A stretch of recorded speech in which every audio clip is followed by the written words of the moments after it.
Hi, guys. Welcome to another episode of Becoming a Powerhouse Brand. Today's guest is someone who has not only built multiple businesses, but has also turned his journey into a movement. Matt Hall is a Guinness World Record holder. He's an online business strategist and the founder of Success School, where he helps thousands of entrepreneurs move past fear and self doubt to create real success online. So he started his first business at 19, which is something that if you've been listening to my journey, you will know that I also started my business when I was the same age. And I can't wait to dive into how this has shaped his journey and what lessons that we can take from it as well in terms of scaling or even starting an online business. So Matt, welcome to the show.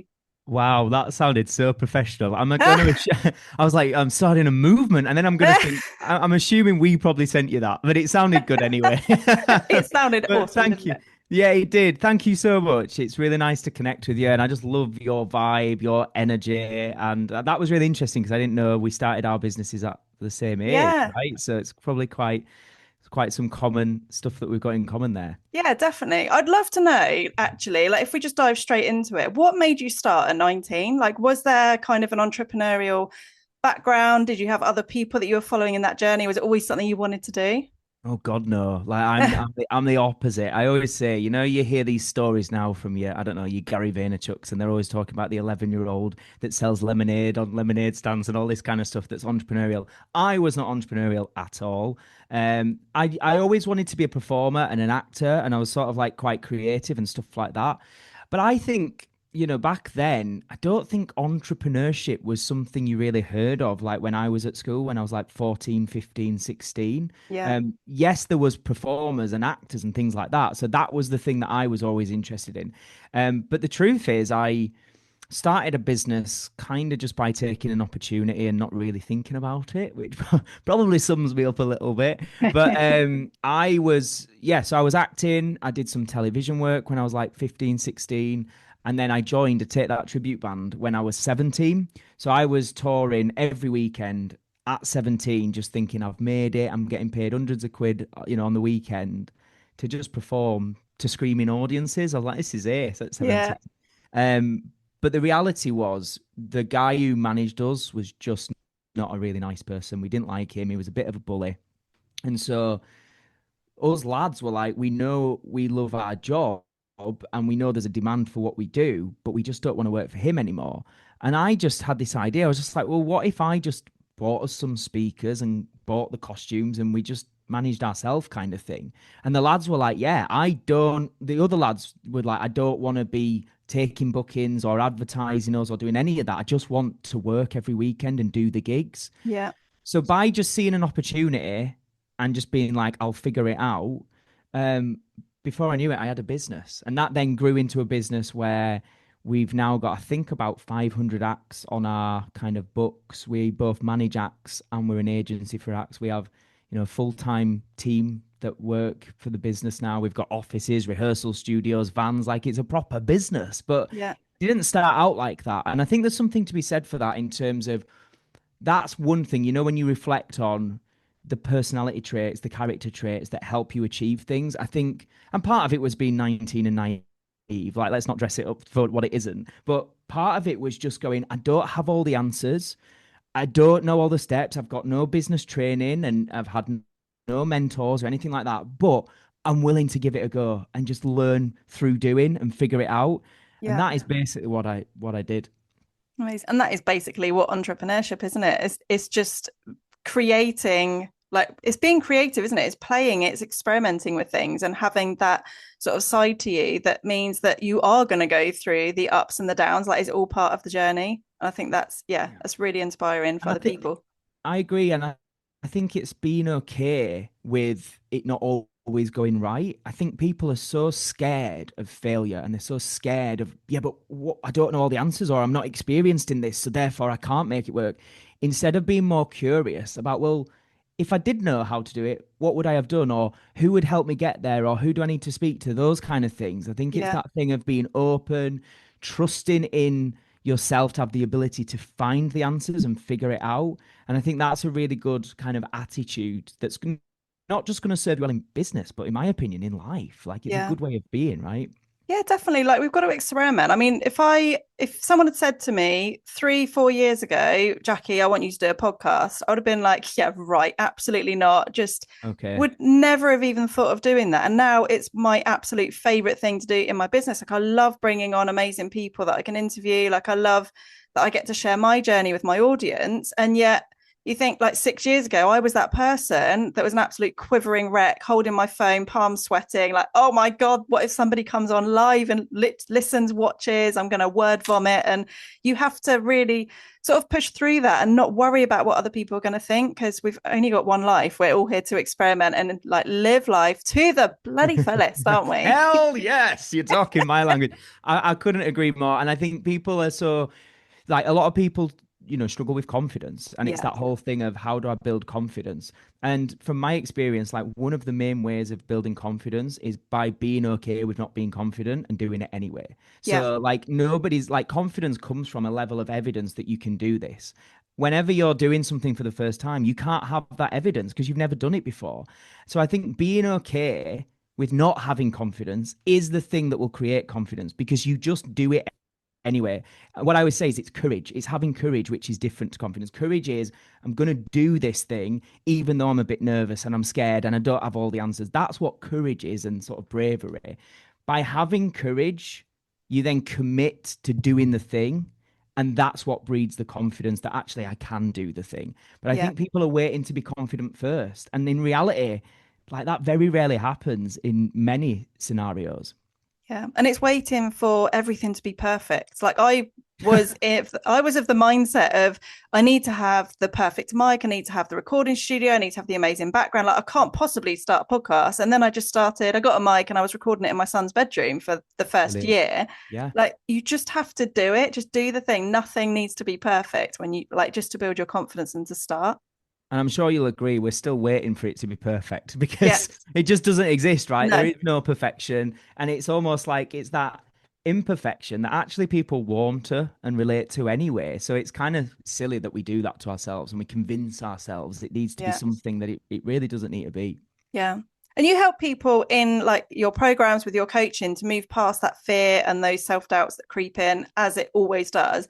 Have there been times in your own journey where you've felt that doubt creep in and just thought, do you know what, it would just be easier to just go and get a normal job, just go and do a normal thing? Like, have you ever had that happen to you and how did you move through it? Oh, I mean, I've had that daily at some points in my journey.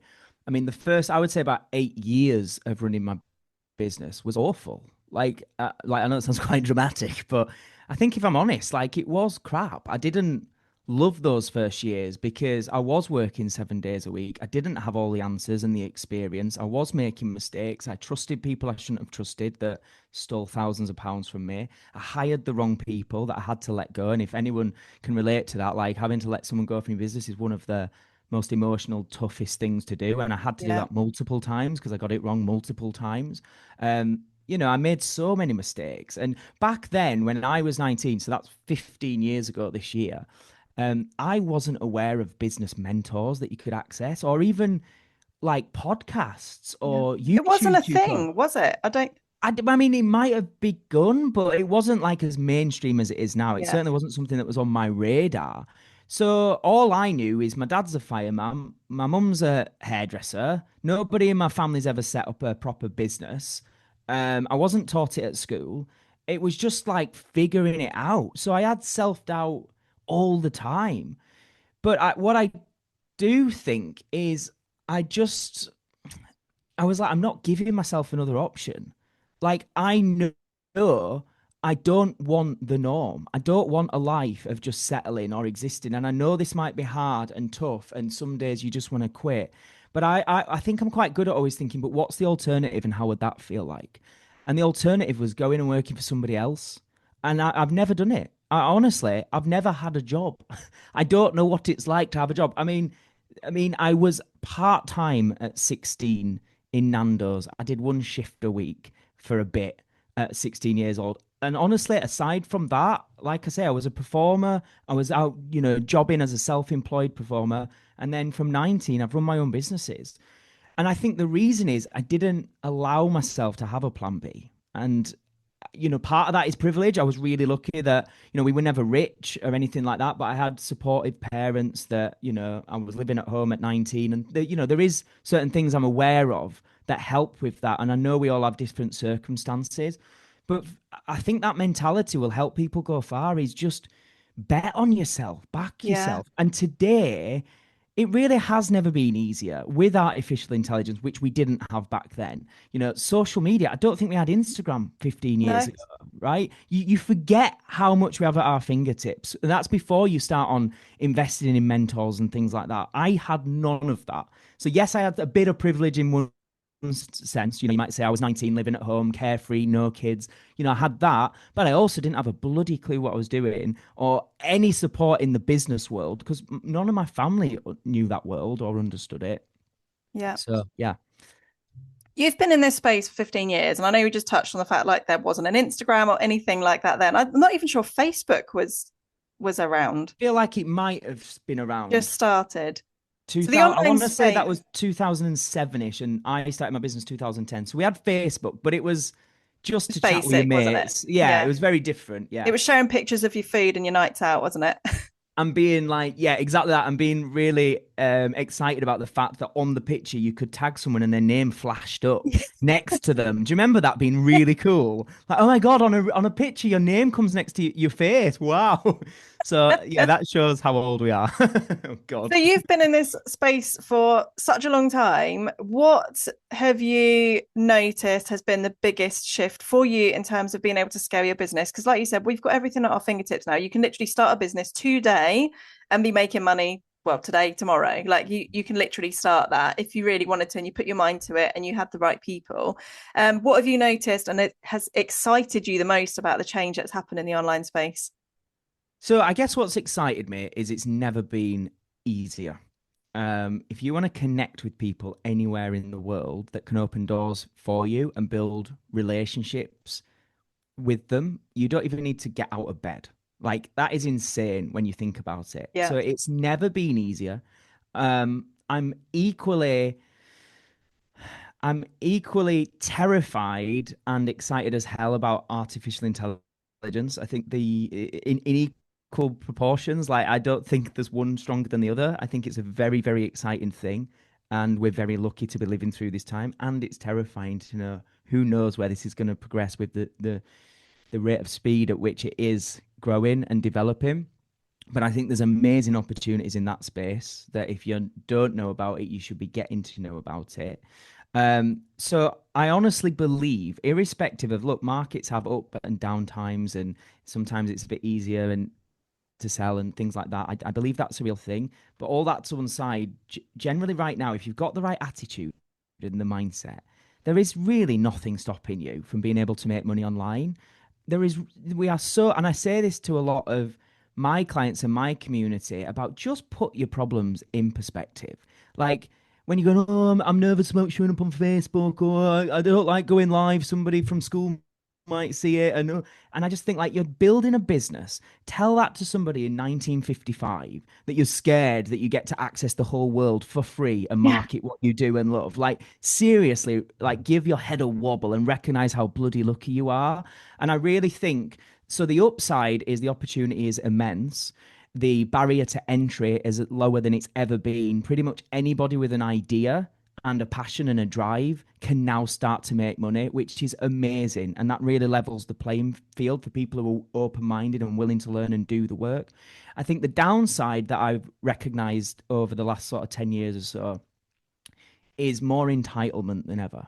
And yeah, what I mean by that is because it's so easy to start a business and because people have, I guess it's partly the marketing, like to blame of like, start your freedom business and things like that, which makes people think it's just easy.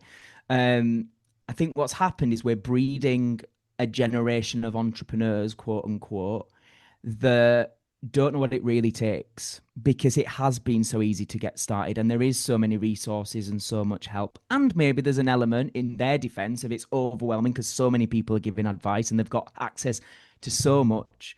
But going back to when we started, and being 19, 15 years ago, you understood that you have to invest in your business to get a return. You understood that you were probably going to need premises. You were probably going to need, marketing that you had to spend on Google Ads. Like in my entertainment business, we spend on average about £5,000 a week on Google Ads alone, right? But people now, it's just like, oh, I just want to grow organically and I've no money to put into my business. I just have to do everything for free. And I Yeah. just think like you kind of can more than ever, but then people are just actually missing the opportunity. Like actually invest in your business, invest in getting good mentorship, invest in things like Facebook ads. And I think that's kind of the downside to how easy it's become is everybody wants something for free. And when it's not working, they then blame the industry and blame the mentors and everybody else and say it's Yeah. all a scam, it's all a lie. It's the No, algorithm. it's the algorithm. It's everybody else's fault. And no, actually, you're not acting like a serious CEO of a business. You're acting like somebody who's entitled, who just wants everything to be free and a bit easy. Yeah. Um, and I think that's a big thing I try and get across in my content is the mindset, is the attitude. I often say to people, are you thinking like a CEO or are you thinking like you're self-employed? Because they're two very different mentalities. Self-employed, it's more emotional. It's like, it's more me, me, me. It's more, I need clients this month, this week. Whereas CEO looks at the business, looks at the strategy and goes, what does this business need? Who do we need to employ? How much money do we need to budget for marketing? Where are we getting investment from? It's a very, very different attitude. Yeah.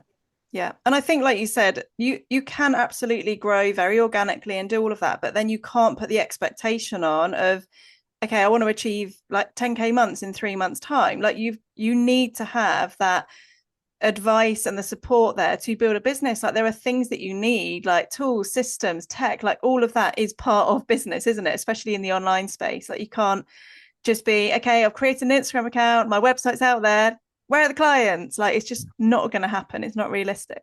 Yeah, I mean, Um, some people do, and that's the problem. It's like the X Factor in it. Everyone watches the X yes. Factor and sees somebody overnight become a pop star, and then is like, "Why haven't I become a pop star overnight?" And it's like because there's those exceptions to the rule, everybody then has this fake expectation, I guess, of Yeah. what it takes.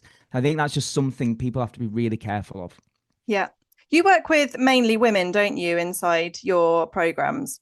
Do you tend to find that they are people? Because I know from myself, like I was employed and I had a business on the side, like for most of my career up until 2016.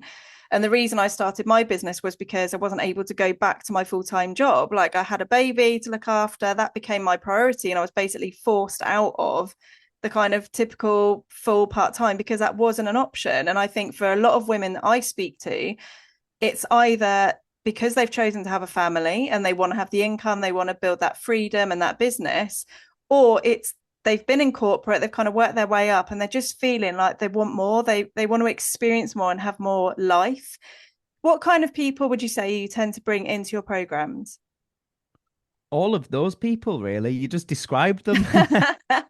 And truthfully, being like completely honest, it was never intentional. Like when I first started coaching, which was like 6 years ago, I just showed up online as me, kind of documenting my journey initially. I mean, before that, it wasn't even a plan to be a coach. It was more just I had a podcast that I started and I just wanted to connect with my audience about something I was passionate about, which was self-development and, personal growth, really. Yeah. And for whatever reason, whether it's partly my personality or whether it's the subject, I don't know, but I just seem to attract more women that just resonated with that.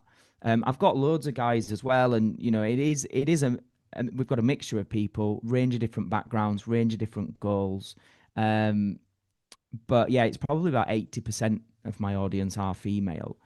And that's been great for me to learn from them because, like I say, we all, as coaches, as mentors, whatever, we all have our experience and we have our story and our journey and how we did what we did. But actually, over these years of working with such a range of people, I feel like I've been blessed to really understand lots of different people's circumstances and find solutions irrespective. And I think that's the key thing is, like we were just discussing, there is a way now and it's never been easier, but it's just finding your way. And what I really try and do as somebody, that is mentoring people is I really try and make sure that I'm working with them and it's whether they're working with me one to one in particular, it's bespoke guidance. It's based on what they need, what they want, and their reality, their circumstances.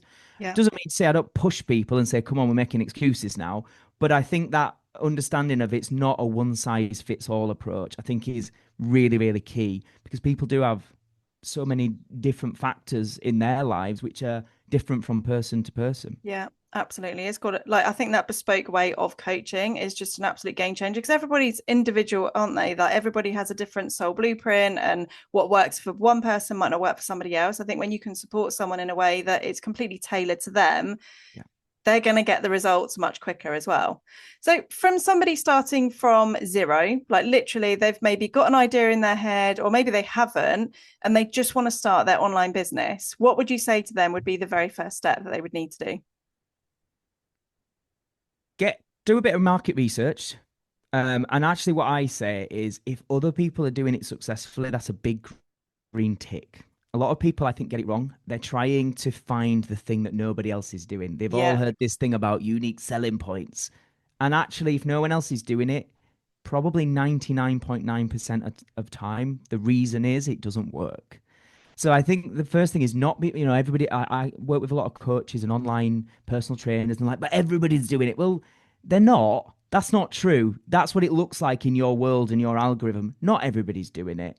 But if you can see evidence of other people doing it successfully, that's a big green tick that this is probably going to be a business model that can work. So I think that's the first thing is don't try and reinvent the wheel. You're not gonna like it's highly unlikely. I don't mean to like put us all down, but none of us are going to be that next pioneer that is going to, be the 0.0000001% of society that goes on to change the world. Like you might, and don't let me put you off. Don't listen to me if you think that's you. Crack on. But most of us aren't going to be that. But, most of us can build a business that brings us in 90K a year, 100K, 150,000, 200,000. Some of us might do that 500,000, a million. That stuff is all possible, and you don't have to reinvent the wheel to do that. So I think yeah, that's the first thing. I would say, so based on what I teach people, I would say do a bit of a check that this is actually a business that can go on scale and not just get you burnt out. So when I was starting out coaching, I did a lot of one-to-one. And what happens, and this is such a common story with people that have online services that do it one-to-one, is you end up just capping yourself where you're just busy all the time, exhausted, you lose the passion for it, and you might get to a point where you're earning okay money, but you're not enjoying it and you can't see how to scale beyond it. So think about ways in which you can scale. So things like courses, memberships, programs where if there's 10 people in it or 10,000 people in it, your delivery is still the same. I think that's a key thing. And another thing that I always talk about with the strategy that I teach is try and have one main signature program that's going to like do the heavy lifting for the year. So rather than just month by month living like how many clients do I need this month? What do I need this month? You've got one program that you launch correctly and you have a proper launch period that can bring in a massive amount of income in one launch that can then give you a bit of breathing space with how you do the rest of the year and make up the revenue for the rest of the year. So they're just a few kind of tips around the business model that I suggest is generally quite good. I would generally suggest to people have an online business. I just think in this day and age, as a generalization, I think it's a way smarter model. It's leaner, it's less stress generally. yeah, So I think that's something else. And I would say as well, I mean, there's loads I could say, but start building a personal brand right now. Start showing up online, start being a human. Don't just focus because I think a lot of people fall into the trap of I need a perfect website and a perfect logo and perfect color schemes. And actually, in reality, and especially with AI now, none of that stuff has that much value. yeah, Everybody starts to look professional. Everyone starts to look the same because there's so many amazing apps that can make you look great for free yeah, that there's not much value in that. There is value in real people showing up with personality, with opinions, with expertise they can share. So I think I've been doing some research recently for my book that I've got coming out this year. It's my first book that I'm writing, yay, which is an amazing, exciting, and super overwhelming experience all rolled into one. But I've been doing just a bit of research on personal branding, and there's a couple of things I saw. There was Daniel Priestley speaking recently about they did an experiment with LinkedIn, and they took two profiles that they started from scratch on the same day at the same time, and they posted the exact same content.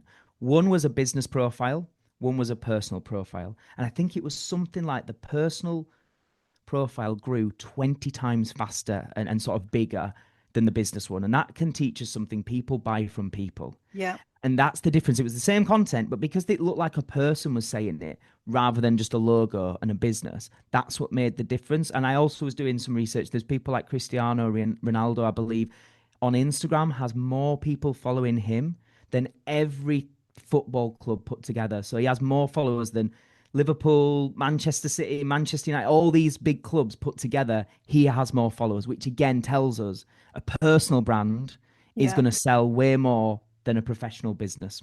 Yeah. You are the best USP of your business. So if you can't, you need to be the face of it, don't you? Because like you say, people buy from people that they can trust. And you could have a room full of 100 different coaches and then bring in people that are looking for a coach. They're going to gravitate towards the ones they feel a connection with. Like that is the whole point in your personal brand. It's to attract the right people, but also to not necessarily repel, but you don't want to be attracting the ones that aren't the right fit for you because they are a Oh, pain to repel work them. Get rid of them. get Get them rid. repelled. Yeah, I'm all about repelling them.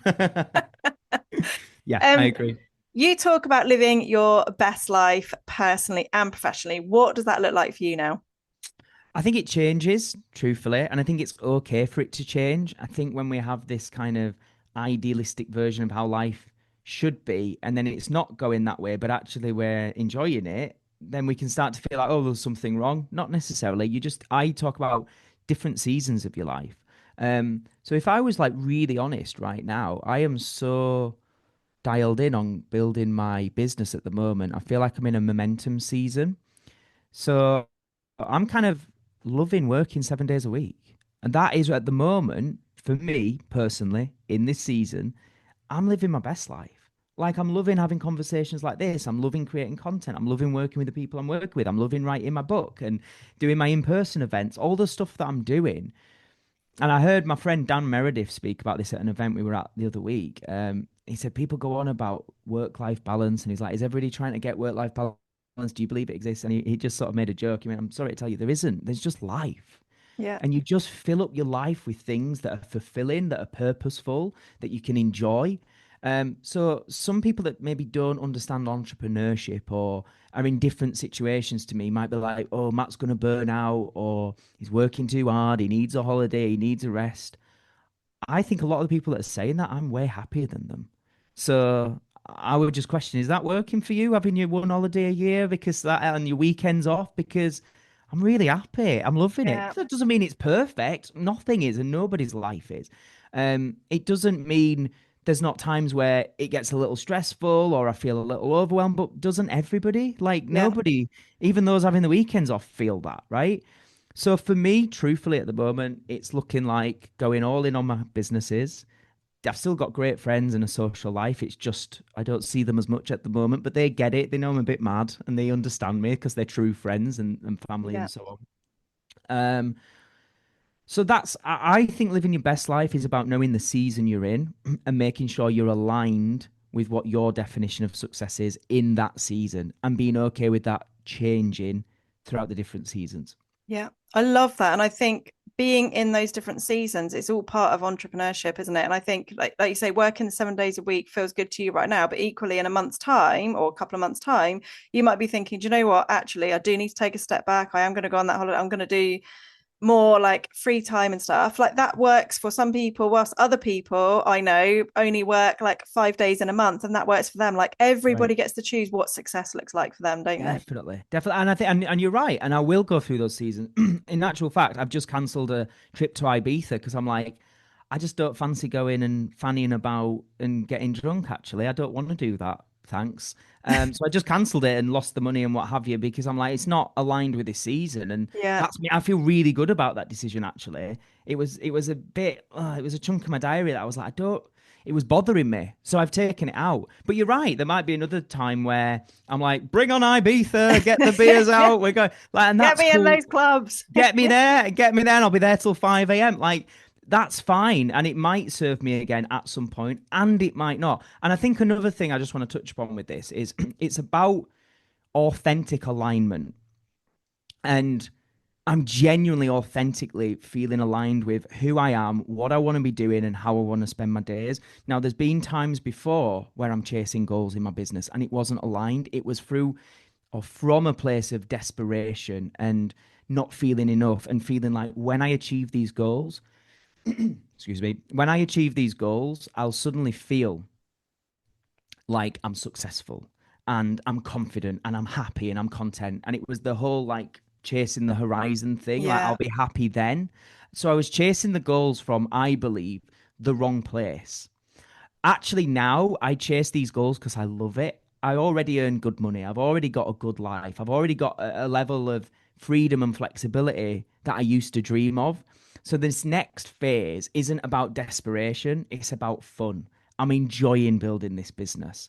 And I think that's key. And I think burnout happens and quite severe burnout and breakdowns and real overwhelm. And these very real problems happen when it's not authentic alignment, when you're chasing things for the wrong reasons because you think it's going to give you something that it very rarely does. And Yeah. then that opens a whole different can of worms and problems for you. Yeah. I now know because I've been to those extremes before and I've had the breakdowns and I've done all that. I know I'm coming from the right place now. And I know it feels very different. But I think that's a bit of a journey and a process a lot of us sometimes need to go through to find that and Yeah. then we understand it. And that's where I'm at now. So I want to give that kind of disclaimer that when I say that, it's come from a real experience of getting it very wrong as well. Yeah. I've been in exactly the same place. And like you say, once you've experienced that and you can really tap into what feels good to you, you're then not having to have that external validation, are you? You've already got everything that you need inside you, and you can literally follow what feels really good in that season that you're in your business, It's a lovely place to get to. And I, isn't it? I honestly thought I never would get there. And it doesn't mean you don't still have some days that are crap. We're still human. But as a general kind of rule, I am really in that place where I feel like I know myself, I know my strengths, I know my weaknesses. There's bloody loads of them. And I haven't got anything to prove to anybody Yeah. at all. No, like if you like me, that's lovely. If you don't like me, if you hate me, that's lovely. Like whatever. I know I'm living in alignment, and that's what matters. Love that.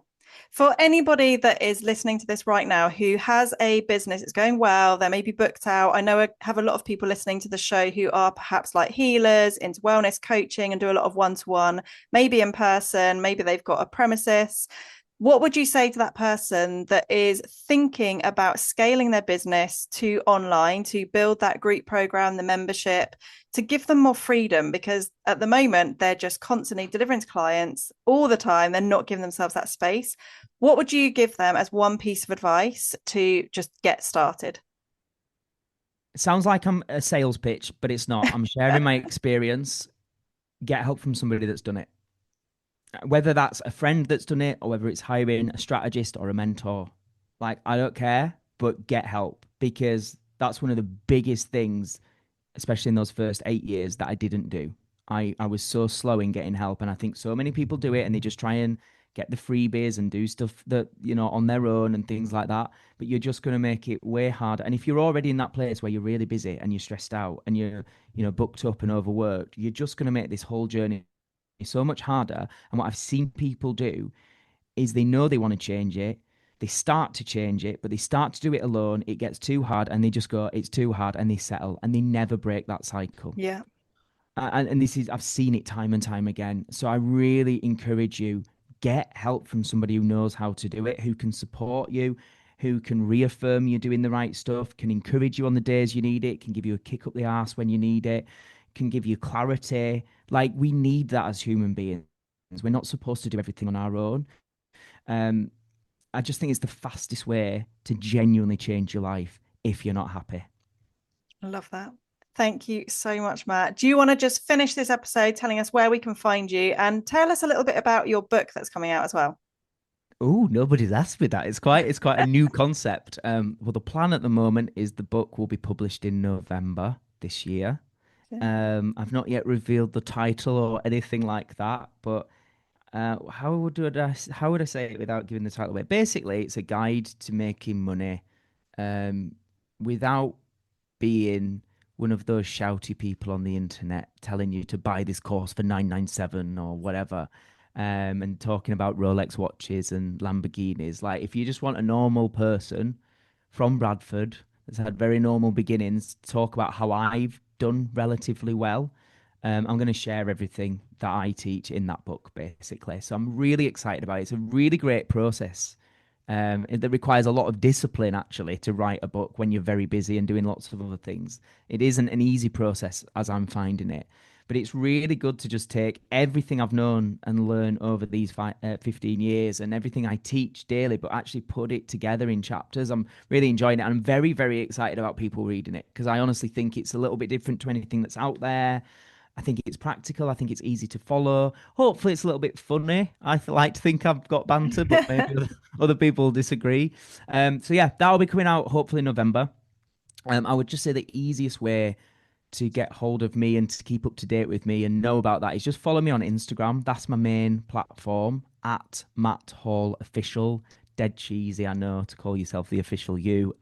That was when Instagram first came out. I want to put that there that I call myself Matt Hall Official, and I've just kept it ever since.